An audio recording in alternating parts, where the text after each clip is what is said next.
কি হতে চলেছে আজ রাত থেকে? অবসরপ্রাপ্ত ক্যাপ্টেন জাহাঙ্গীর আলম বলেন, আজ থেকে নামবে অভিযানে। কি হবে এই অভিযানে? আগের অভিজ্ঞতা এবং এখনকার প্রেক্ষাপটে এই বিশ্লেষণ করবে।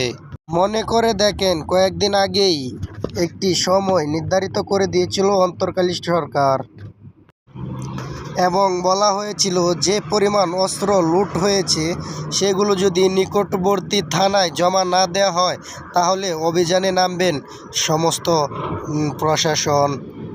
এছাড়াও যারা অস্ত্রগুলো লুট করে নিয়েছে যদি নিকটবর্তী থানায় জমা না দেয় তাহলে তৎকালীন তাদের বিরুদ্ধে মামলা হবে এবং তাদেরকে আইনের আওতায় আনা হবে। সাথে এটাও জানা গেছে যে মাদক ব্যবসায়ীদেরকে আইনের আওতায় আনা হবে এবং খুব দ্রুত গ্রেপ্তারও করা হবে। আমরা দেখেছি বড় বড় গডফাদাররা ধরাছোঁয়ার বাইরেই থেকে গেছে।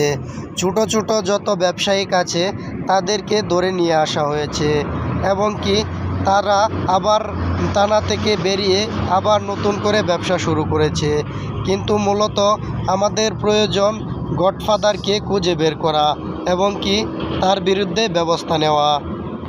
অ্যালেক্স সজীব, উগান্ডা নিউজ, ঢাকা।